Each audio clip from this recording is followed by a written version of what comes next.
Two B-2 Spirit stealth bombers just landed at Clark Air Base in the Philippines. This is the first time these aircraft have ever been stationed in Southeast Asia. China noticed immediately. The South China Sea is 200 miles away. These bombers can carry 40,000 pounds of precision munitions and operate completely invisible to radar. And they just positioned themselves within striking distance of every major Chinese military installation in the region. This isn't a routine deployment. This is the U.S. drawing a line in the Pacific that China can't ignore. Here's why two stealth bombers in the Philippines changes everything about Pacific military balance and why China is scrambling to respond. Clark Air Base sits 50 miles northwest of Manila in the Philippines. The U.S. operated this base from 1903 until 1991, when the Philippine Senate voted to evict American forces. For 33 years, the base was closed to U.S. military aircraft. That changed in March 2025 when B-2 bombers landed there for the first time in history. Here's why this location is strategically devastating for China. B-2 bombers can reach the South China Sea in 30 minutes. They can strike the Paracel Islands, Spratly Islands, and Scarborough Shoal, where China has built artificial islands with military installations. They can hit the naval base at Hainan Island, where China stations its nuclear submarine fleet. They can reach mainland, China's southern coast, in under 2 hours. But here's what makes this different from Guam. Already bases B-2 bombers at Andersen Air Force Base in Guam, 1,500 miles east of the Philippines. From Guam, bombers need 4 Miros 5 hours to reach Chinese targets. From Clark, they need 90 minutes. That time difference is the gap between China having warning and being caught completely off guard. The geographic advantage is enormous. China's early warning systems are optimized to detect threats coming from the east. From Guam and Hawaii, they're not optimized for threats coming from the south, from the Philippines. The B-2 sat at Clark approach from an angle that China's radar networks weren't designed to cover. And here's the political signal nobody's missing. Back after 33 years of absence, President Ferdinand Marcos Jr. reversed decades of Filipino policy that kept American military forces at arm's length. The reason is obvious. China has been increasingly aggressive in Philippine waters, harassing fishing vessels, blocking resupply missions to Philippine military outposts, and claiming territory that international law says belongs to the Philippines. The Philippines tried diplomatic solutions. They tried international arbitration. The Permanent Court of Arbitration ruled that China's claims in the South China Sea had no legal basis. China ignored the ruling and continued expanding. The Philippines realized diplomacy wasn't working and invited the Americans back. The B-2 deployment is the result. The B-2 Spirit is the most expensive military aircraft ever built. Each bomber cost $2.1 billion. The U.S. built 21 of them total. Only 20 remain operational after one crashed in 2008. These aircraft represent the cutting edge of stealth technology and strategic bombing capability. Here's what makes them terrifying to adversaries. The B-2 has a radar cross-section smaller than a bird. Chinese radar systems designed to detect aircraft at 200 miles can't see a B-2 until it's within 20-30 miles. By the time radar operators realize something's there, the bomber has already dropped its weapons and is leaving the area. The flying wing design eliminates vertical surfaces that reflect radar. The entire aircraft is coated in radar-absorbent material that costs $60,000 per square foot. The engines are buried inside the airframe to reduce infrared signature. Even the exhaust is cooled before it exits to minimize heat detection. Every design element serves one purpose: invisibility.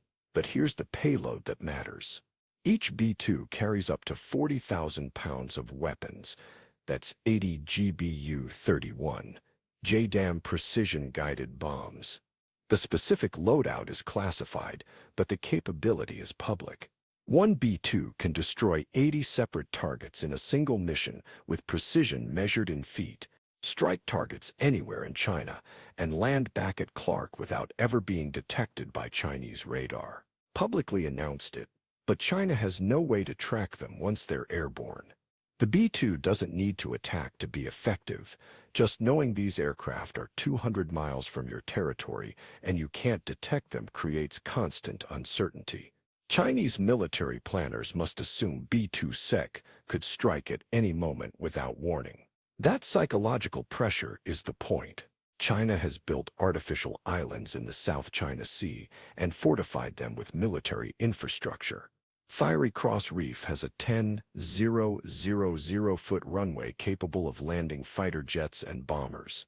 Subi Reef has radar installations and surface-to-air missile batteries. Mischief Reef has underground facilities and a naval base. China spent billions of dollars creating unsinkable aircraft carriers in the middle of the South China Sea.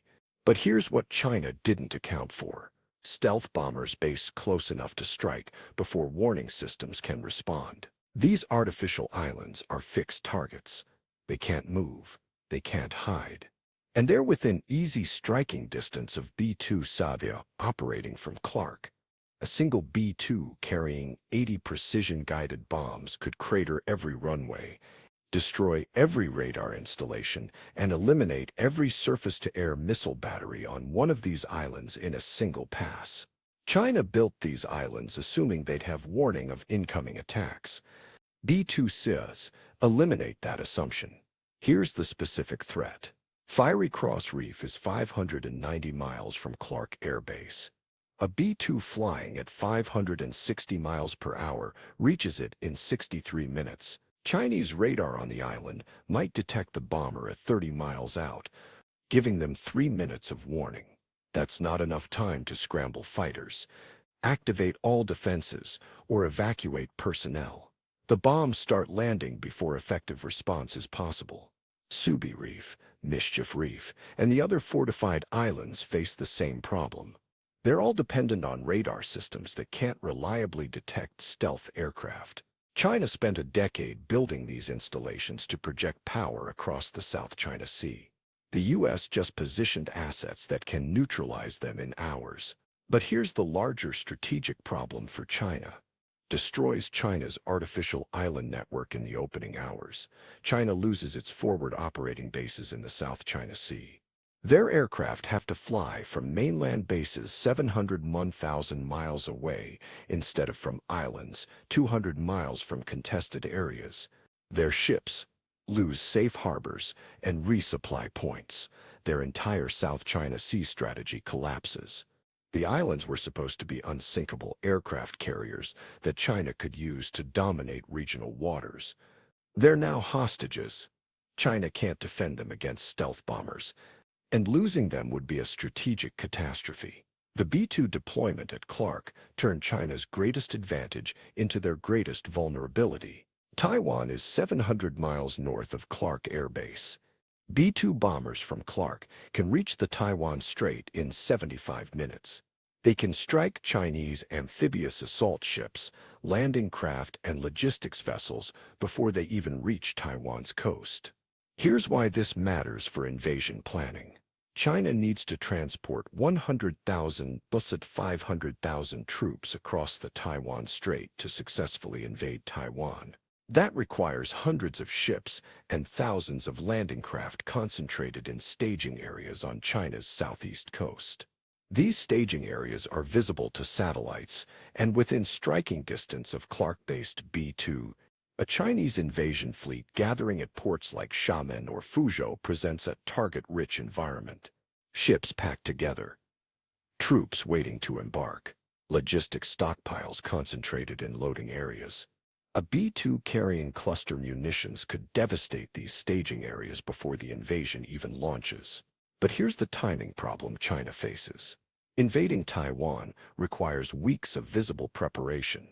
Mobilizing troops, assembling ships, stockpiling supplies, satellite imagery shows all of this happening.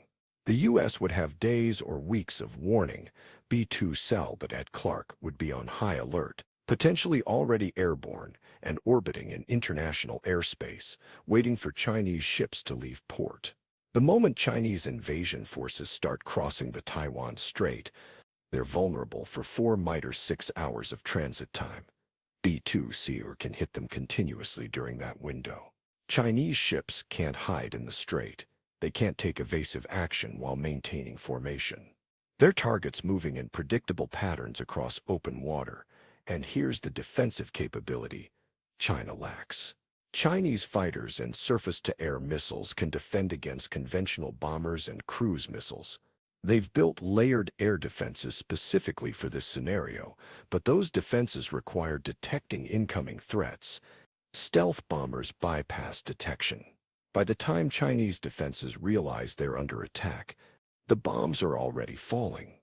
China's entire Taiwan invasion strategy assumes they can establish air superiority and sea control in the Taiwan Strait. That assumption requires neutralizing American air power operating from distant bases like Guam and Japan. B-2CS operating from Clark changed the calculation. They're close enough to strike continuously, and China has no reliable way to detect or stop them. For the last 5 years, China has treated the South China Sea as territorial waters, despite international law saying otherwise. Chinese Coast Guard vessels harass Philippine fishing boats. Chinese naval ships block resupply missions to Philippine military outposts. Chinese aircraft buzz American surveillance planes operating in international airspace. Here's what the B-2 deployment signals. The U.S. is done with purely symbolic responses. Freedom of navigation operations, where Navy ships sail through contested waters, make legal points, but don't change Chinese behavior. Flying B-2CS into the Philippines and parking them 200 miles from the South China Sea is a different message entirely. The message is simple. If China continues aggressive actions in Philippine waters, the U.S. has positioned assets that can respond with overwhelming force. The B-2Cs don't need to attack to be effective. Undetectable and capable of striking at any moment changes how Chinese commanders calculate risk. But here's the escalation ladder this creates. Every time China harasses Philippine vessels, the Philippines can request U.S. assistance. That assistance could include B-2 overflights of the contested area. Chinese forces in the area wouldn't know the bombers were there, but Chinese high command would be informed through diplomatic channels. The implicit threat is clear. And we can strike if this continues. This is deterrence through uncertainty. China can't track B-2CS. They can't predict when or where they'll operate. They can't effectively defend against them. The only way China can eliminate the threat is to stop the behavior that triggered the deployment. That's the entire point. And here's the regional impact. Malaysia and Indonesia all have territorial disputes with China in the South China Sea. They've watched China steadily expand control while feeling unable to resist. The B-2 deployment at Clark shows them that American commitment to the region is serious. It potentially emboldens them to resist Chinese pressure because they see the U.S. backing the Philippines with real military capability, not just diplomatic statements. The balance of power in the South China Sea just shifted. China can still harass fishing boats and occupy disputed rocks. But they have to do it knowing that American stealth bombers are positioned close enough to intervene decisively if escalation occurs. That changes Chinese decision-making at every level. The timing isn't coincidental. This deployment comes after 2 years of increasing Chinese aggression toward the Philippines. In 2023, Chinese Coast Guard vessels used water cannons against Philippine resupply boats heading to Second Thomas Shoal. In 2024, Chinese ships blocked Philippine fishing vessels from accessing Scarborough Shoal. Earlier in 2025, a Chinese Coast Guard vessel rammed a Philippine patrol boat, injuring several Filipino sailors. Here's what broke the diplomatic deadlock. President Marcos decided that verbal protests weren't working. China ignored Philippine complaints, ignored international law, and continued aggressive actions. Marcos had to choose between accepting Chinese domination of Philippine waters or inviting American military forces back to deter China. He chose deterrence. The Enhanced Defense Cooperation Agreement signed in 2014 allows U.S. forces to use Philippine bases, but it was rarely utilized because previous Philippine presidents were cautious about antagonizing China. Marcos abandoned that caution. The Chinese aggression made neutrality impossible. But here's the American strategic calculation. The U.S. needs forward bases in the Pacific to counter China. Guam is too far east. Japan is politically complicated and already hosts significant U.S. forces. South Korea is focused on North Korea. The Philippines offers perfect geography. Close to the South China Sea, close to Taiwan, and now politically willing to host American forces again after 3 decades of absence. The B-2 deployment is the opening move. It establishes American presence and tests Chinese response. If China accepts it without major escalation, the U.S. will likely expand presence at Clark and potentially other Philippine bases. If China responds aggressively, the U.S. demonstrates that threatening the Philippines means threatening American forces, which triggers treaty obligations and potential wider conflict. And here's what China must decide. Accept American stealth bombers 200 miles from their territory and within striking range of their South China Sea installations, or escalate and risk conflict with the U.S. over Philippine basing decisions. Neither option is good for China, which is why the deployment is strategically effective. The B-2 SAB at Clark aren't permanent. They rotated there for what the U.S. Air Force calls a deployment, which typically lasts weeks to months. But the precedent is established. Stealth bombers can operate from the Philippines. The infrastructure exists. The political approval exists. Future deployments are now routine rather than exceptional. Here's the pattern that's likely. Regular B-2 rotations through Clark every few months. Sometimes announced publicly, sometimes not disclosed until after the bombers arrive. The uncertainty itself is strategic. China never knows if stealth bombers are at Clark or not, which forces them to assume they're always there. Fighter squadrons, tanker aircraft, surveillance planes, Clark could become a major hub for U.S. Pacific operations again, like it was for most of the 20th century. The Philippines gets security guarantees and economic benefits from American military spending. The U.S. gets strategic positioning it lost in 1991. But here's the risk everyone's calculating. This deployment makes conflict more likely in one sense and less likely in another. More likely because it increases tensions and brings American forces closer to potential Chinese targets. Less likely because it demonstrates American commitment to defending the Philippines and raises the cost of Chinese aggression. The question is whether China respects the deterrent or sees it as provocation. If they respect it, the B-2 deployment succeeds without firing a shot. If they see it as provocation, this becomes the opening move in an escalation spiral that could lead to actual conflict. Taiwan is watching. If the U.S. stations stealth bombers in the Philippines to deter China from threatening Filipino territory, Taiwan will expect similar support if China threatens invasion. Japan and South Korea are watching. They're seeing whether American security commitments in the Pacific are backed by actual military positioning or just diplomatic promises. And China is calculating. Do they accept this new reality and adjust their South China Sea strategy accordingly? Or do they push back through increased military presence? Manila and Washington right now, 2 bombers, 40,000 pounds of precision weapons, 200 miles from the South China Sea. The entire region noticed, and everything just changed.